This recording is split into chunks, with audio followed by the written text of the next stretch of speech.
السلام علیکم ورحمۃ اللہ وبرکاتہ نحمدہ ونصلی علی رسولہ الکریم اما بعد فقد قال اللہ تبارک و تعالی فی القرآن المجید اعوذ باللہ من الشیطان الرجیم بسم اللہ الرحمن الرحیم وَإِذْ قَالَ لُقْمَانُ لِابْنِهِ وَهُوَ يَعِظُهُ يَا بُنَيَّ لَا تُشْرِكْ بِاللَّهِ إِنَّ الشِّرْكَ لَظُلْمٌ عَظِيمٌ۔ اور یاد فرمائیے اس وقت کو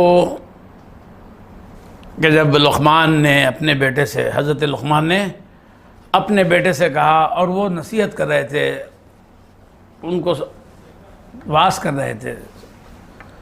کس بات کا واعظ کر رہے تھے، کس بات کی نصیحت کر رہے تھے؟ لا تشرک باللہ، اللہ کے ساتھ کسی کو شریک مت کر، اس کے ساتھ شریک، وہ ایک ہے، اس کے ساتھ کوئی شریک نہیں۔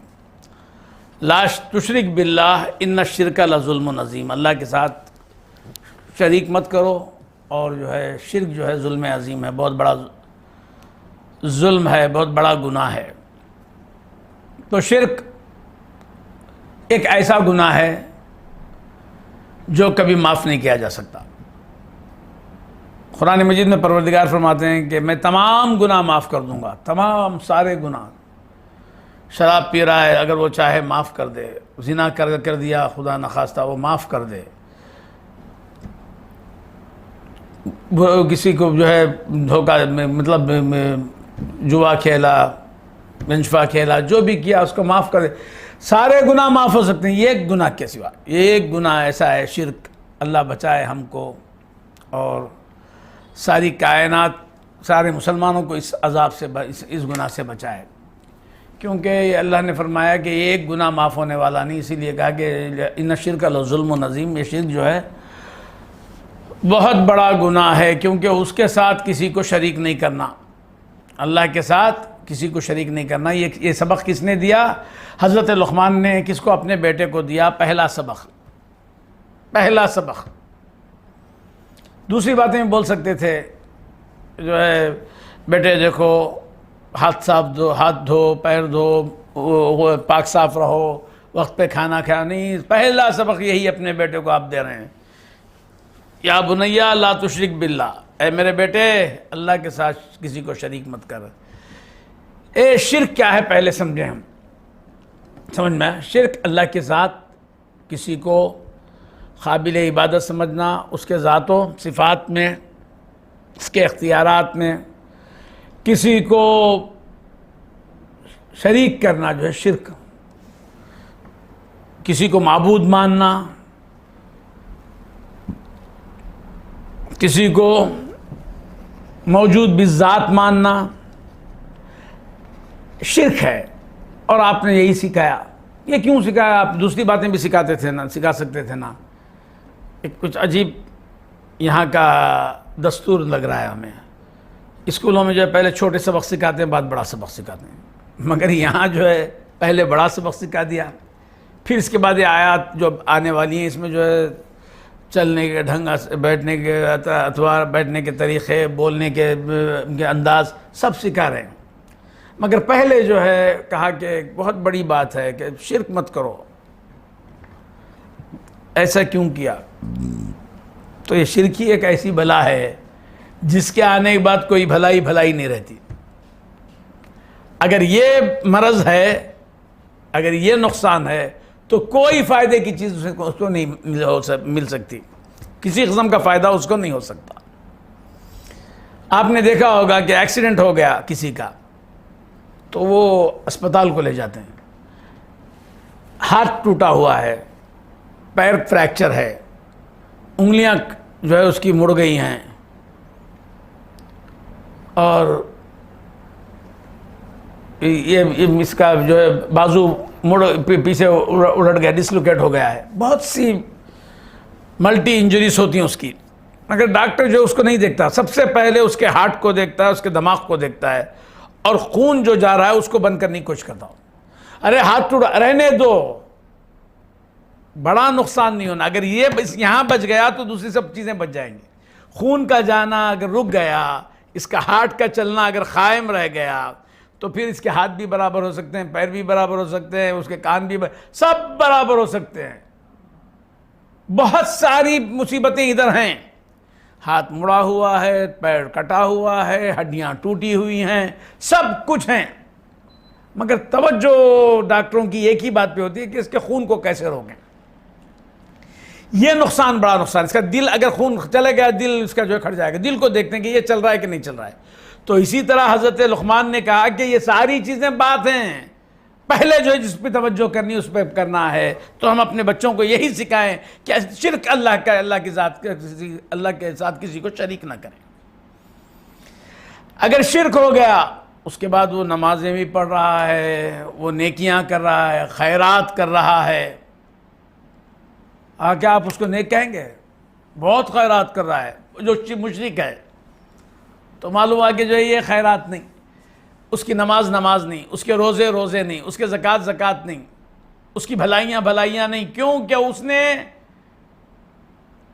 شرک کے بعد یہ کام کیا ہے، شرک کے ساتھ یہ کام کیا ہے، اللہ کے ذات کے ساتھ شریک کر دیا، مشرک ہے وہ۔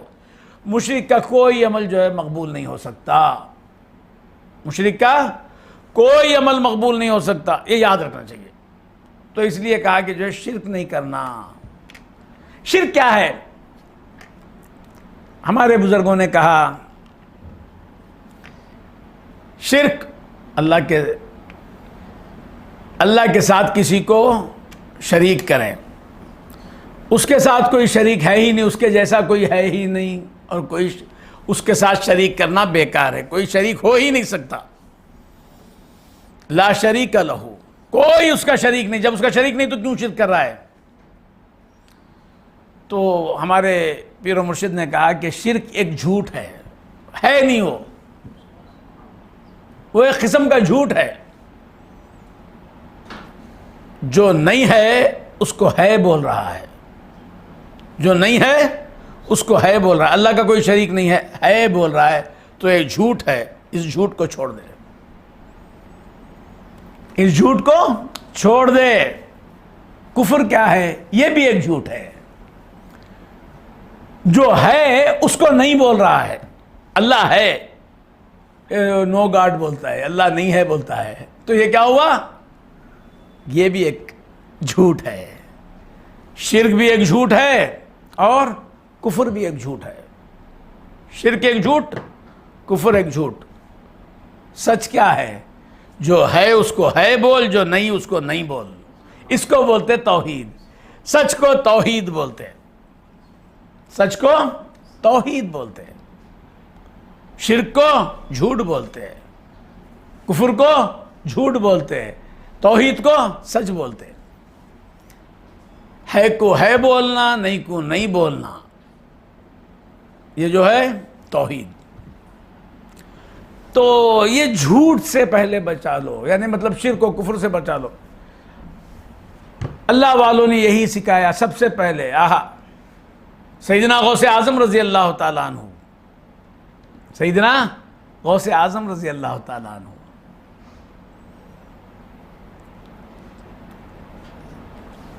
کم عمر ہیں، لڑکپن میں آپ کے لڑکپن میں خیال آیا کہ وہ تعلیم حاصل کرنے بغداد جائیں۔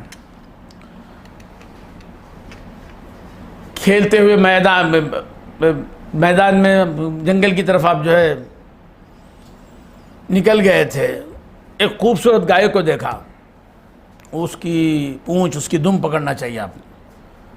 تو گائے مڑ کے کہتی ہے، غوث اعظم صرف پکڑنے کا ارادہ کرتے ہیں تو جانور بولنے لگتے ہیں۔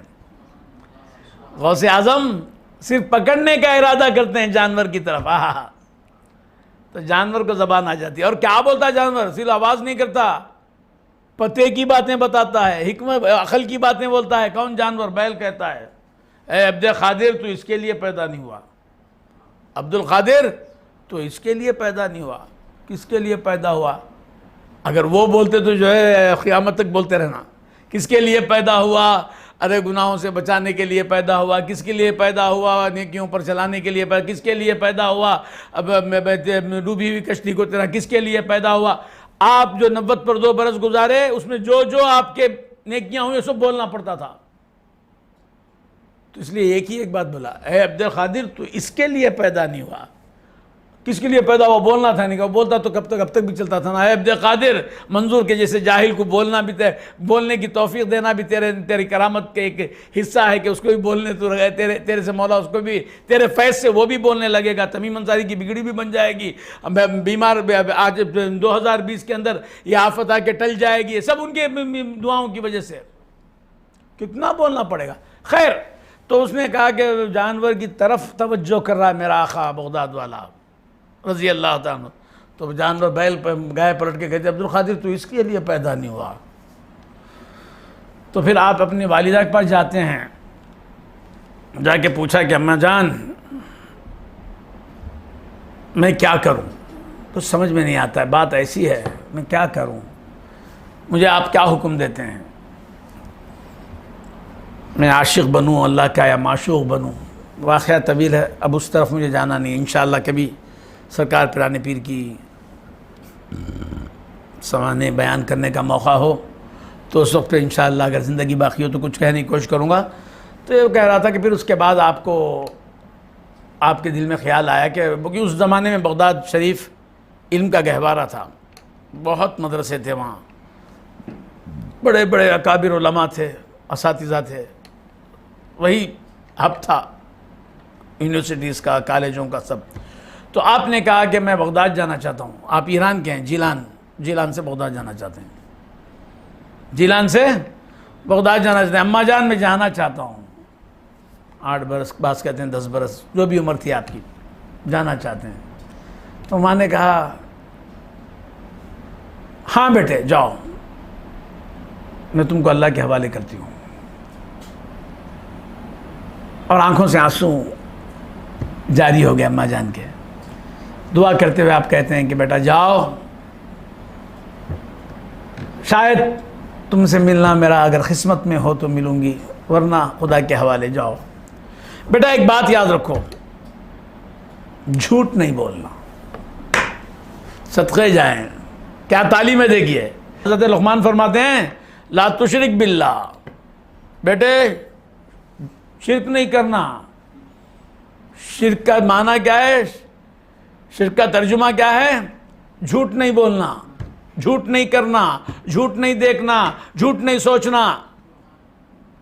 کیوں کہ شرک ایک جھوٹ, کفر ایک جھوٹ ہے نا. تو پھر توحید کیا ہے؟ سچ. تو آپ نے کہا سچ بولنا, جھوٹ نہیں بولنا, سچ بولنا. توحید کی تعلیم دے رہے ہیں. کون؟ میرے اماں جان اپنے بچے کو یہ نہیں بتا رہے بیٹے جاؤ جا کے پڑھو, پیسے کما کے لاؤ, وہاں سے بھیجو, یہاں رکھو. میں بتاؤں گا نہیں, جھوٹ نہیں بولنا, شرک نہیں کرنا, کفر نہیں کرنا, سچ بولنا.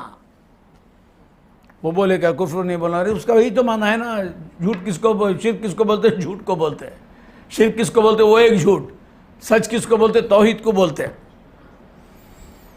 تو بیٹا جھوٹ نہیں بولنا. جاؤ تم اللہ کے حوالے کرتی ہوں, جاؤ. پیسے چوکھے میں رکھ دیے اور سی دیا اس کو اندر سے, بیٹے جاؤ. تو جو ہے چاہے تھوڑی دور گئے, رات میں ایک مقام آیا کوئی جنگل, وہاں ڈاکو آ گئے, آ کر جو ہے قافلے کو لوٹ لیے, سب سے جو کچھ تھا چین لیے. اور میرے آقا کے پاس آتے ہیں, سیدنا غوث پاک رضی اللہ تعالیٰ عنہ کے پاس آ کے آپ سے پوچھتے ہیں کہ بیٹے تیرے پاس کیا ہے؟ بولے 40 دینار ہیں, 40 اشرفی مطلب 40 روپے ہیں. تو پھر تلاش کرتے ہیں, نہیں. پھر دوسرا آیا, تلاش کیا, چلے گا. پھر ضرورت کی بات کرنا. تیرے پاس کتنے پیسے ہیں سوال کر رہا انہیں. سنت پر بچپن سے ہی عمل میرے سرکار فرماتے ہیں ضرورت کی بات کرو. کہاں ہے پوچھو تو اس کا جواب, تیرے پاس کتنا ہے؟ تو آپ 40 دینار ہیں. تلاش کرتے ملتے نہیں چلے گئے, تلاش کیے ملتے نہیں چلے گئے. پھر اس کے بعد وہ ڈاکوؤں کے سردار کے پاس جا کے لوگ کہتے ہیں سرکار یہ بچہ جو ہے جھوٹ کا ہے, یہ پیسے نہیں ہیں اس کے پاس. کہتا ہے کہ پیسے ہیں, مذاق کر رہا ہے, بلا کے لاؤ اس کو بلا کے لاؤ. تو آپ جو ہے اس کو بلا کر لے جاتے ہیں. کون؟ ڈاکو لوگ آپ کو لے جاتے ہیں. تو آپ اس ڈاکوؤں کا سردار پوچھتا ہے کہ بیٹے تیرے پاس کیا ہے؟ 40 دینار ہیں. اس کے بعد وہ سوال کرتا ہے کہاں ہیں؟ چوکے کے اندر ہیں. تو وہ جڑا اس کا چوغا، وہ جو آپ کا لباس تھا اس کو پھاڑ کے دیکھا 40، تو نے کیوں نہیں بتایا؟ تم نے پوچھا نہیں بتایا، تو نے کیوں بتا دیا؟ یہ 40 دینار ہیں، تو نے کیوں بتا دیا؟ میری ماں نے کہا سچ کہو، میری ماں نے کہا سچ کہو۔ توحید کی برکتیں دیکھو، اگر تم توحید پر رہو گے تو خدا کی قسم کوئی مصیبت نہیں آئے گی، نہ اس عالم کی آئے گی نہ اس عالم کی۔ ساری مصیبتیں توحید کو چھوڑنے سے ہی ہے۔